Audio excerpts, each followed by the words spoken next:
दोस्तों, मैं हूं Rajendra Kumar Dubey, as a expert of English language. आज मैं सभी को ग्रामर में डायरेक्ट एंड इनडायरेक्ट नरेशन के बारे में बताऊंगा। Direct and indirect narration. आइए हम देखते हैं डायरेक्ट एंड इनडायरेक्ट में कैसे बदलाव होता है। मैं स्टार्टिंग से आपको बताऊंगा। और डायरेक्ट इनडायरेक्ट जो है यह एक ग्रामर का प्रमुख पार्ट है और देश के लगभग हर बोर्ड में और हर स्टेट में यह प्रिस्क्राइब है। आइए हम चलते हैं यह कैसे अपना रूप प्रभावित करता है। चलिए हम देखते हैं। जैसे डायरेक्ट में ही says in double inverted comma में आई राइट ए लेटर। आपने यहाँ देखा कि यहाँ पर डबल इन्वर्टेड कामा है, डबल इन्वर्टेड कामा है। तो डबल इन्वर्टेड कामा में लिखा हुआ है। तो डबल इन्वर्टेड कामा क्यों लिखा जाता है ये पहले मैं आपको बताता हूँ। किसी की कही हुई बातों को, स्पीकिंग वर्ड्स, किसी की कही हुई बातों को जो है वह डबल इन्वर्टेड कामा में लिखा जाता है। और किसी की और सिंगल इन्वर्टेड कामा में क्या लिखा जाएगा? सिंगल इन्वर्टेड कामा में किसी की रचना के बारे में, किसी की रचना अगर हो, जैसे तुलसीदास ने रामचरितमानस की रचना की, तो रामचरितमानस जो है वह सिंगल इन्वर्टेड कामा में होगा। आइए हम और आगे हम चलते हैं कि कैसे इसका बनता है। तो यहाँ पर दो भाग हैं, इन्वर्टेड कामा के बाहर और इन्वर्टेड कामा के अंदर। इन्वर्टेड कामा के बाहर वाले भाग को रिपोर्टिंग वर्ब बोलते हैं, जिसको शॉर्ट फॉर्म में आरबी के नाम से जाना जाता है।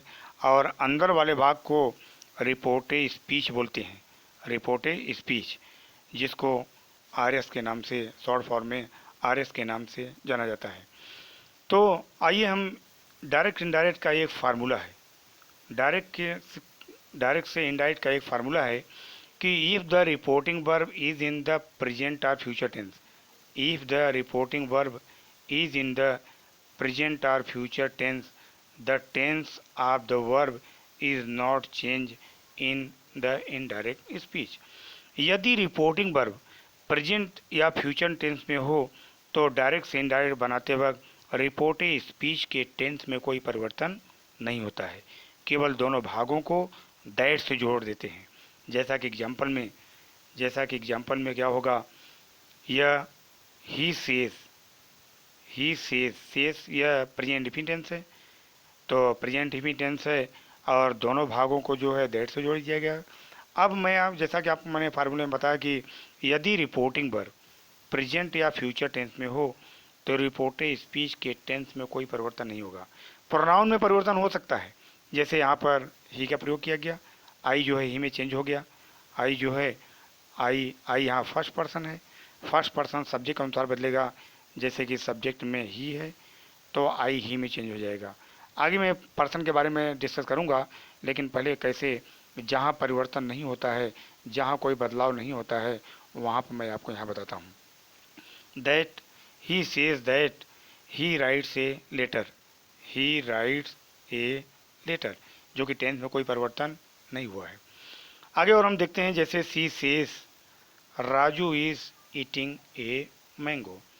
तो देखिए सी सेज ये प्रेजेंट टेंस है, प्रेजेंट दोनों भागों को जो है आरबी तथा आरएस को दैट से जोड़ देंगे। राजू थर्ड पर्सन है तो राजू का राजू लिखेंगे और टेंस में कोई परिवर्तन नहीं होगा क्योंकि यह प्रेजेंट में है। आगे और हम बताते हैं एग्जाम्पल के रूप में, जैसा कि डायरेक्ट में he will say Rajat played cricket. और जैसा कि मैंने आपको बताया था कि रिपोर्टिंग वर्ब अगर फ्यूचर टेंस में हो या प्रेजेंट टेंस में हो तो देखिए यहाँ पर कैसे बदलता है। He will say that Rajat played cricket. देखो टेंस में कोई परिवर्तन नहीं हुआ है क्योंकि यह रिपोर्टिंग वर्ब जो है वह फ्यूचर टेंस में है, इसलिए कोई परिवर्तन नहीं होगा, टेंस में कोई परिवर्तन नहीं होगा। आगे हम चलते हैं और कहाँ परिवर्तन नहीं होता है। दूसरे नियम में ये बात है कि if the universal truth is in the reported speech then no any change in the tense of reported speech. यदि रिपोर्टेड स्पीच में सर्व सत्य बातें हो तो डायरेक्ट से इनडायरेक्ट में कोई परिवर्तन नहीं होता है और आरबी तथा आरएस को केवल दैट से जोड़ देते हैं। जैसा कि my mother said, my mother said the Taj Mahal was built by Shah Jahan. तो इंडायरेक्ट में क्या होगा, माई मदर सेड दैट। और चूंकि ताजमहल शाहजहां ने बनवाया था, यह सत्य बात है, इसलिए इसमें कोई परिवर्तन नहीं होगा। जैसे कि मैंने आपको फार्मूले में बताया कि रिपोर्टेड स्पीच में सर्व सत्य बातें हो तो उसमें कोई परिवर्तन नहीं होता है। The Taj Mahal was built by Shah Jahan. आगे और हम एग्जाम्पल के रूप में बताते हैं।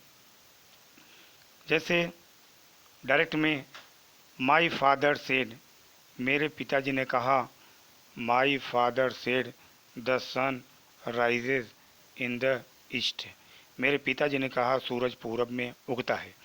तो ये भी सत्य है, सूरज जो है पूरब में उगता है, इसलिए रिपोर्टेड स्पीच के टेंस में कोई परिवर्तन नहीं होगा। जैसे कि इनडायरेक्ट में my father said that the sun rises in the east. आगे हम बताते हैं कि डायरेक्ट से इनडायरेक्ट के कुछ शब्द होते हैं, वह कैसे किस में बदलते हैं, कैसे बदलते हैं। जैसे कि दिस का दैट में, दिस का दोज में, हियर का देयर में, एगो का बिफोर में, टुडे का दैट डे, टुमारो का द नेक्स्ट डे या द फॉलोइंग डे। इसके बाद यस्टरडे का द प्रीवियस डे या तो द डे बिफोर, दोनों में से कोई भी एक प्रयोग किया जा सकता है। टू नाइट का दैट नाइट और नेक्स्ट वीक है द फॉलोइंग वीक, 10 का सो। यह जो है डायरेक्ट से इनडायरेक्ट के शब्द हैं कि जो कि प्रयोग किए जाते हैं। आइए हम इसमें पर्सन बताते हैं। पर्सन 3 प्रकार के होते हैं, फर्स्ट पर्सन, सेकंड पर्सन और थर्ड पर्सन। फर्स्ट पर्सन में आई, मी, माई, वी, अस, आवर होता है। सेकंड पर्सन में यू, योर होता है। थर्ड पर्सन में ही, हीज होता है। सी, हर होता है। ईट, ईट्स होता है। इसके बाद they, them, their, they third person में दे, देम, देयर और नेम का नेम ही रहता है। आगे ये इसका कैसे बदलता है यह मैं आपको बताता हूँ, यह कैसे आगे बदलेगा वह मैं आपको बताऊँगा। जैसे एक नियम है, सन 1 2 3, सन का यस का मतलब फर्स्ट पर्सन सब्जेक्ट कौन सा बदलेगा, सेकंड पर्सन ऑब्जेक्ट कौन सा बदलेगा, third person no change, third person में कोई चेंजिंग नहीं होगा और इसमें कोई चेंजिंग नहीं करते हैं। और आपको 5 प्रकार के वाक्य पढ़ाए जाएंगे, डायरेक्ट इनडायरेक्ट में 5 प्रकार के वाक्य पढ़ाए जाएंगे।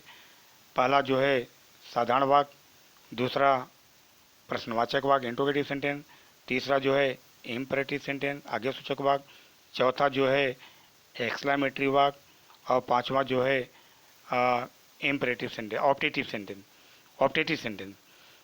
पहला जो है असर्टिव सेंटेंस साधारण वाक्य, दूसरा जो है इंट्रोगेटिव सेंटेंस प्रश्नवाचक वाक्य, तीसरा जो है इम्परेटिव सेंटेंस आज्ञा सूचक वाक्य, चौथा जो है एक्सक्लेमेटरी सेंटेंस विस्मयबोधक वाक्य और पांचवा जो है ऑप्टेटिव सेंटेंस जो शुभेच्छा सूचक वाक्य है। इस प्रकार इसका प्रयोग आगे की वीडियो में बताऊंगा। तब तक के लिए जय हिंद।